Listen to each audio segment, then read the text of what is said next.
Hello friends. రీసెంట్‌గా RRB group D recruitment 2025 అని చెప్పి రైల్వే రిక్రూట్‌మెంట్ బోర్డ్ ఏదైతే ఉందో ఈ బోర్డ్ సైడ్ నుంచి కొత్తగా జాబ్ నోటిఫికేషన్ ఒకటి రిలీజ్ అయింది. పోస్ట్ వచ్చేసి గ్రూప్ డి కేటగిరీ కింద ఈ నోటిఫికేషన్ అనేది రిలీజ్ చేశారు. దీంట్లో డిఫరెంట్ డిపార్ట్మెంట్‌లో వేకెన్సీలు అనేవి ఖాళీగా ఉన్నాయి. ఫ్రెషర్స్‌ని రిక్రూట్ చేసుకోవడం కోసం ఈ నోటిఫికేషన్ అనేది రిలీజ్ చేశారు. దీనికొచ్చేసి మినిమమ్ క్వాలిఫికేషన్ ఎస్ఎస్‌సి ఉండాలి ఫ్రెండ్స్. ఎవరైతే 10థ్ పాస్ అయ్యి ఉన్నారో ఆ క్యాండిడేట్స్‌ని అయితే రిక్రూట్ చేసుకుంటున్నారు. 10థ్ క్లాస్ ఇంకా ఐటీఐ కంప్లీట్ చేసిన క్యాండిడేట్స్‌ని కూడా రిక్రూట్ చేసుకుంటున్నారు. ఈరోజు మనం ఈ నోటిఫికేషన్ గురించి అన్ని క్లియర్‌గా ఈ వీడియోలో మాట్లాడుకుందాం. వ్యూవర్స్ ఎవరైతే కొత్తగా వచ్చారో వాళ్ళందరూ ఛానల్‌ని అయితే సబ్స్క్రైబ్ చేసుకోండి ఫ్రెండ్స్. నేను రెగ్యులర్‌గా ప్రైవేట్ జాబ్స్ ఇంకా గవర్నమెంట్ జాబ్స్ సంబంధించిన వీడియోస్ ఈ ఛానల్‌లో రెగ్యులర్‌గా అప్లోడ్ చేస్తూ ఉంటాను కాబట్టి మీకు ఇమ్మీడియేట్‌గా నోటిఫికేషన్ రావాలంటే ఛానల్‌ని అయితే సబ్స్క్రైబ్ చేసి పెట్టుకోండి. అలాగే వీడియోని లైక్ చేయండి ఫ్రెండ్స్. నేను ఎంతో ఎఫర్ట్స్ పెట్టి వీడియోని రెడీ చేస్తూ ఉంటాను. సో, అలాగే మీ ఫ్రెండ్స్ ఎవరైనా జాబ్ సీకర్స్ ఉంటే వీడియోని వాళ్ళతో షేర్ చేసుకోండి. ఓకే. ఇప్పుడు ఈ నోటిఫికేషన్ గురించి చూద్దాం ఫ్రెండ్స్. ఇక్కడ చూడండి, ఆర్ఆర్‌బీ గ్రూప్ డి రిక్రూట్‌మెంట్ అని చెప్పి మెన్షన్ చేశారు కదా! రైల్వే రిక్రూట్‌మెంట్ బోర్డ్ అని చెప్పి దీని ఫుల్ ఫామ్. దీనికొచ్చేసి గ్రూప్ డి అనే కేటగిరీ కింద మ్యాన్ పవర్ అనేది తీసుకుంటున్నారు. దీంట్లో వచ్చేసి డిపార్ట్మెంట్స్ ఏమున్నాయంటే ఇక్కడ చూడండి, points man, assistant track machine, ఇంకా assistant bridge, track maintainer, assistant P way, assistant CINW, assistant TRD అని చెప్పి డిఫరెంట్ డిపార్ట్మెంట్స్‌లో అయితే వేకెన్సీలు అనేవి ఖాళీగా ఉన్నాయి. అవన్నీ ఫుల్‌ఫిల్ చేయడానికి తీసుకుంటున్నారు. ఎన్ని వేకెన్సీలు ఖాళీగా ఉన్నాయంటే ఇక్కడ చూడండి, 32,000 వేకెన్సీలు ఖాళీగా ఉన్నాయి ఫ్రెండ్స్. 32,438 ఉద్యోగాలు అయితే ఖాళీగా ఉన్నాయి. దీనికొచ్చేసి అప్లై ప్రాసెస్ ఆన్‌లైన్‌లో మీరు అప్లై చేసుకోవాల్సి ఉంటుంది. క్వాలిఫికేషన్ వచ్చేసి ఇక్కడ చూడండి, ఎవరైతే 10థ్ ఇంకా ఐటీఐ కంప్లీట్ చేసి ఉన్నారో వాళ్ళ క్యాండిడేట్స్‌ని అయితే రిక్రూట్ చేసుకుంటున్నారు. ఏజ్ లిమిట్ వచ్చేసి 18 ఇయర్స్ మినిమమ్ ఉండాలి. మాక్సిమం వచ్చేసి 36 ఇయర్స్ ఉండాలి. దీనికొచ్చేసి ఫస్ట్ ఒక కంప్యూటర్ బేస్డ్ టెస్ట్ అనేది కండక్ట్ చేస్తారు. ఆ తర్వాత ఫిజికల్ టెస్ట్ కండక్ట్ చేస్తారు. ఈ 2 పాస్ అయిపోయారంటే మీకు జాబ్ అనేది ఇవ్వడం జరుగుతుంది. కంప్యూటర్ బేస్డ్ టెస్ట్ గురించి కూడా మనం నెక్స్ట్ మాట్లాడుకుందాము. ఇక్కడ చూడండి, ఎలిజిబిలిటీ క్రైటీరియా వచ్చేసి ఇంతకుముందు మనం చెప్పుకున్నట్టే 10థ్ ఇంకా ఇంటర్మీడియేట్ ఉన్న క్యాండిడేట్స్ అయితే అప్లై చేసుకోవచ్చు. 10థ్ ఇంకా ఐటీఐ ఉన్న క్యాండిడేట్స్ అయితే అప్లై చేసుకోవచ్చు. ఐటీఐలో వచ్చేసి ఇంటర్న్‌షిప్ చేసిన సర్టిఫికేట్ కూడా అడుగుతున్నారు. ఓకే. ఈ సర్టిఫికేట్ కూడా మీకు ఉండాలి అప్లై చేసుకుంటున్న టైంలో. ఏజ్ లిమిట్ వచ్చేసి ఇంతకుముందు చెప్పుకున్నట్టే 18-36 ఇయర్స్ వరకు అయితే ఏజ్ లిమిట్ ఉండాలి. ఈ ఏజ్ లిమిట్‌లో వచ్చేసి as per central government norms ప్రకారం అయితే ఎస్సీ, ఎస్టీ క్యాండిడేట్స్‌కి వచ్చేసి 5 ఇయర్స్, అలాగే ఓబీసీ క్యాండిడేట్స్‌కి అయితే 3 ఇయర్స్ ఉంటుంది ఫ్రెండ్స్. దాని ప్రకారం మీరు ఏజ్ రిలాక్సేషన్ కింద కూడా అప్లై చేసుకోవచ్చు. ఇక్కడ చూడండి, అప్లై చేసుకోవడానికి ప్రాసెసింగ్ ఫీజ్ వచ్చేసి ఎవరైతే ఓబీసీ ఇంకా జనరల్ కేటగిరీకి సంబంధించిన క్యాండిడేట్స్ ఉన్నారో వాళ్ళకి వచ్చేసి ₹500 అయితే పే చేయాల్సి ఉంటుంది మీరు. రిమైనింగ్ క్యాండిడేట్స్ ఎవరైతే ఉన్నారో ఎస్సీ, ఎస్టీ, పీడబ్ల్యూడీ ఇంకా ఉమెన్స్ క్యాండిడేట్స్, ఈ కేటగిరీకి సంబంధించిన క్యాండిడేట్స్ అయితే ₹250 పే చేసి అప్లై అయితే చేసుకోవాల్సి ఉంటుంది. ఆన్‌లైన్ మోడ్‌లోనే మీరు పేమెంట్ అనేది చేయాల్సి ఉంటుంది. కంప్యూటర్ బేస్డ్ టెస్ట్ సీబీటీ అని చెప్పి చెప్పుకున్నాం కదా! దానికొచ్చేసి 100 క్వెషన్స్‌కి 90 మినిట్స్ పాటు ఎగ్జామ్ అనేది కండక్ట్ చేస్తారు. ఇక్కడ చూడండి, ఏ టాపిక్స్ నుంచి క్వెషన్స్ వస్తాయంటే మ్యాథమెటిక్స్, జనరల్ ఇంటెలిజెన్స్, అలాగే reasoning, general science, general awareness, ఇంకా కరెంట్ అఫైర్స్. ఈ టాపిక్స్ ఏవైతే ఉన్నాయో వీటి నుంచి మీకు ఈ ఎగ్జామ్‌లో క్వెషన్స్ అనేవి రావడం జరుగుతుంది. 90 మినిట్స్ పాటు ఎగ్జామ్ అనేది కండక్ట్ చేస్తారు. కట్ ఆఫ్ మార్క్స్ కూడా ఉన్నాయి ఫ్రెండ్స్. ఎవరైతే 4 మార్క్స్‌కి రాంగ్ ఆన్సర్ చేస్తారో ఒక మార్క్ అనేది డిడక్ట్ అయిపోతుంది దీంట్లో నుంచి. ఈ సీబీటీ ఎగ్జామ్‌లో ఎవరైతే క్వాలిఫై అవుతారో వాళ్ళకొచ్చేసి next PET physical efficiency test అనేది కండక్ట్ చేయడం జరుగుతుంది. దీంట్లో వచ్చేసి మేల్ క్యాండిడేట్స్‌కి వచ్చేసి ఇక్కడ చూడండి, మేల్ క్యాండిడేట్స్‌కి lift and carry 35 KG for 100 metres in 2 minutes.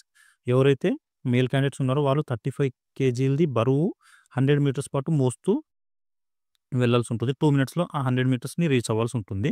Okay. Next వచ్చేసి 1000 మీటర్స్ రన్ అనేది కండక్ట్ చేస్తారు. అదొచ్చేసి 4 మినిట్స్‌లో కంప్లీట్ చేయాల్సి ఉంటుంది. 4 మినిట్స్ 15 సెకండ్స్‌లో ఫ్రెండ్స్ మేల్ క్యాండిడేట్స్‌కి.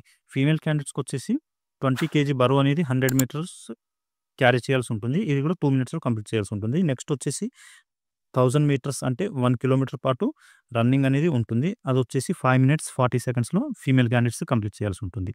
ఓకే. ఇదొచ్చేసి పీఈటీకి సంబంధించింది, ఫిజికల్ ఎఫిషియన్సీ టెస్ట్ గురించి. ఆ తర్వాత డాక్యుమెంట్ వెరిఫికేషన్ చేసి మీకు జాబ్ అనేది ఇవ్వడం జరుగుతుంది. రెండిట్లో కూడా క్వాలిఫై అయిన క్యాండిడేట్స్‌కి డాక్యుమెంట్స్ వెరిఫికేషన్ వచ్చేసి అన్ని ఒరిజినల్ సర్టిఫికేట్స్ తీసుకెళ్ళి మీరు చూపిస్తే వాళ్ళు అన్నీ వెరిఫై చేసి ఓకే చేసిస్తారు. ఈ జాబ్‌కి అప్లై చేసుకునే ముందు మీరు ఖచ్చితంగా దీనికి సంబంధించిన పీడీఎఫ్ లింక్ అయితే డిస్క్రిప్షన్‌లో మెన్షన్ చేస్తాను. అక్కడ నుంచి పీడీఎఫ్‌ని డౌన్‌లోడ్ చేసుకొని ఆ తర్వాత అప్లై చేసుకోవడానికి వెళ్ళండి. నేనైతే ఇక్కడ మెయిన్ పాయింట్సే కవర్ చేస్తున్నాను. అన్నీ కవర్ చేయలేకపోతున్నాను. వీడియో బాగా లెంతీగా అయిపోతుంది. సో, మీరు అప్లై చేసుకునే ముందైతే ఒకసారి పీడీఎఫ్‌ని క్లియర్‌గా రీడ్ చేయండి. అన్నీ మీకు అర్థమైపోతాయి. ఏమైనా డౌట్స్ ఉంటే కూడా నాకు అడగండి. అక్కడ క్లియర్ చేయడానికి అయితే ట్రై చేస్తాను. ఇక్కడ చూడండి, సాలరీ వచ్చేసి 18,000 వచ్చేసి బేసిక్ ఉంటుంది. ఆ తర్వాత ఇవన్నీ అలవెన్స్, జీపీ ఎక్స్ట్రా అలవెన్స్ అని చెప్పి మెన్షన్ చేశారు కదా! మీకు 30,000 వరకు అయితే సాలరీ అనేది పే చేయడం జరుగుతుంది. ఇక్కడ పర్టిక్యులర్‌గా సాలరీ బేసిక్ మాత్రమే మెన్షన్ చేశారు. ఓకే. అలవెన్స్ మెన్షన్ చేయలేదు. సో, అలవెన్స్ అన్నీ కలిపి మీకు 30,000 వరకు అయితే సాలరీ అనేది పే చేయడం జరుగుతుంది. ఈ నోటిఫికేషన్‌కి అప్లై చేసుకోవడానికి డాక్యుమెంట్స్ ఏమేమి కావాలంటే ఇక్కడ చూడండి ఫ్రెండ్స్. అప్లై చేసుకునే ముందు పాస్‌పోర్ట్ సైజ్ ఫోటోస్ పెట్టుకోండి. అలాగే మీ సిగ్నేచర్ స్కాన్ చేసి పెట్టుకోండి. ఆధార్ కార్డ్ కావాలి, మొబైల్ నంబర్, ఈమెయిల్ ఐడీ, అలాగే మీ education certificates, intermediate, ITI. Next వచ్చేసి ఎవరైతే ఎస్సీ, ఎస్టీ, ఓబీసీ కేటగిరీకి రిజర్వేషన్ కింద అప్లై చేసుకుంటున్నారో వాళ్ళకొచ్చేసి క్యాస్ట్ సర్టిఫికేట్. అలాగే ఎవరైనా పీడబ్ల్యూడీ క్యాండిడేట్స్ ఉంటే, ఫిజికల్లీ హ్యాండిక్యాప్డ్ ఉన్న క్యాండిడేట్స్ ఉంటే దానికి సంబంధించిన సర్టిఫికేట్. అలాగే ఎకనామికల్లీ వీకర్ సెక్షన్ ఎవరైతే ఉన్నారో ఆ కేటగిరీకి సంబంధించిన క్యాండిడేట్స్‌కి ఆ సర్టిఫికేట్ కావాలి. ఎవరైతే రిజర్వేషన్ యూజ్ చేసుకోవాలనుకుంటున్నారో ఖచ్చితంగా వాళ్ళకైతే దానికి సంబంధించిన సర్టిఫికేట్ అయితే అడుగుతారు. అది కూడా స్కాన్ చేయాల్సి ఉంటుంది. ట్రాన్స్‌జెండర్‌కి వచ్చేసి ట్రాన్స్‌జెండర్ సర్టిఫికేట్ అడుగుతున్నారు. అలాగే ఈ బర్త్ సర్టిఫికేట్ కోసం అయితే ఎస్ఎస్‌సి మెమో కావాలి. ఓకే. ఎవరైనా కరెంట్‌లీ వర్క్ చేస్తూ ఉంటే ఎన్ఓసీ సర్టిఫికేట్ కూడా అడుగుతున్నారు. ఇక్కడ మెన్షన్ చేశారు చూడండి last point. NOC for current employer అని. ఈ జాబ్‌కి అప్లై చేసుకునే ప్రాసెస్ చూడండి ఫ్రెండ్స్. ఏదైతే అఫీషియల్ వెబ్‌సైట్ ఉంటుందో మనకు ఇండియన్ రైల్వేకి సంబంధించింది. ఆ వెబ్‌సైట్ ఓపెన్ చేశారంటే ఫస్ట్ మీరు రిజిస్ట్రేషన్ చేసుకోవాల్సి ఉంటుంది. స్టెప్ 1లో రిజిస్ట్రేషన్ చేసుకోవాలి. Visit the official website, new registration చేసుకున్న తర్వాత రిజిస్ట్రేషన్ చేసుకోవడానికి మీరు బేసిక్ డీటెయిల్స్ ఏవైతే ఉంటాయో అవన్నీ ఫిల్ చేయాల్సి ఉంటుంది. అవన్నీ ఫిల్ చేసిన తర్వాత మీకు ఒక యూజర్ ఐడీ ఇంకా పాస్వర్డ్ అనేది ప్రొవైడ్ చేస్తారు. ఆ యూజర్ ఐడీ, పాస్వర్డ్ తీసుకొని మీరు నెక్స్ట్ స్టెప్‌లో లాగిన్ అవ్వాల్సి ఉంటుంది. ఇక్కడ చూడండి లాగిన్ అని ఇచ్చారు కదా! ఇక్కడ మీరు యూజర్ ఐడీ ఇంకా పాస్వర్డ్ యూజ్ చేసుకొని లాగిన్ అయిన తర్వాత ఫస్ట్ పార్ట్ 1లో వచ్చేసి fill the details about your education qualification, category, gender, nationality, ఇంకా పర్సనల్ ఇన్ఫర్మేషన్. ఇవన్నీ ఇన్ఫర్మేషన్లు అనేవి ఫిల్ చేయాల్సి ఉంటుంది అప్లికేషన్ ఫామ్‌లో. పార్ట్ 2లో వచ్చేసి post performance, select the post and RRC zone preference అని చెప్పి మెన్షన్ చేశారు. మీరు ఏ జోన్‌లో అయితే ప్రిఫరెన్స్ ఇవ్వాలనుకుంటున్నారో, ఏ జోన్‌లో అయితే వర్క్ చేయాలనుకుంటున్నారో ఆ జోన్‌ని సెలెక్ట్ చేసుకోవాల్సి ఉంటుంది పార్ట్ 2లో.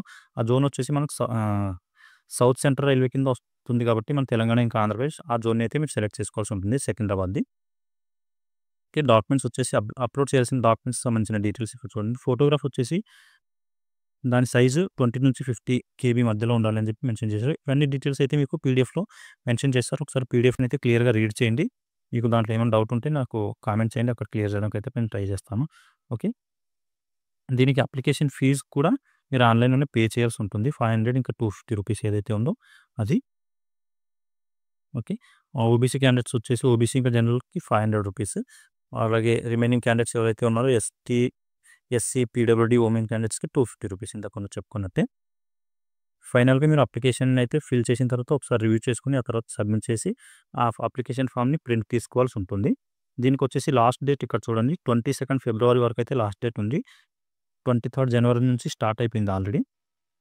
ఓకే. 1 మంత్ వరకు అయితే టైం ఇచ్చారు. ఇంకా టైం ఉంది కాబట్టి జనవరి 22 వరకి ఇంట్రెస్ట్ ఉన్న క్యాండిడేట్స్ అయితే క్వాలిఫికేషన్ నుండి 10th పాస్ అయ్యి ఐటీఐ కంప్లీట్ చేసిన క్యాండిడేట్స్ అయితే మీరు అప్లై చేసుకోవడానికి అయితే ట్రై చేయండి. నేను దీనికి సంబంధించిన నోటిఫికేషన్ లింక్ కూడా వీడియో డిస్క్రిప్షన్‌లో మెన్షన్ చేస్తాను. అక్కడ నుంచి నోటిఫికేషన్‌ని డౌన్లోడ్ చేసుకోండి. పీడిఎఫ్ అంతా క్లియర్‌గా రీడ్ చేసి ఆ తర్వాత అప్లై చేసుకోవడానికి అయితే వెళ్ళండి. ఓకే. ఇది ఫ్రెండ్స్ దీనికి సంబంధించిన జాబ్ నోటిఫికేషన్ డీటెయిల్స్. ఇంకా మీకు ఏమైనా డౌట్స్ ఉంటే కామెంట్‌లో అడగండి. అక్కడ క్లియర్ చేయడానికి అయితే ట్రై చేస్తాను. నేను ఇలాగే ప్రైవేట్ జాబ్స్ ఇంకా గవర్నమెంట్ జాబ్స్ సంబంధించిన వీడియోస్ అయితే ఛానెల్‌లో అప్లోడ్ చేస్తూ ఉంటాను. మీరు ఛానెల్ అయితే సబ్స్క్రైబ్ చేసి పెట్టుకుంటే మీకు ఇమ్మీడియేట్‌గా నోటిఫికేషన్ అనేది రావడం జరుగుతుంది. ఓకే. మళ్ళీ నెక్స్ట్ వీడియోలో కలుసుకుందాం. Thank you.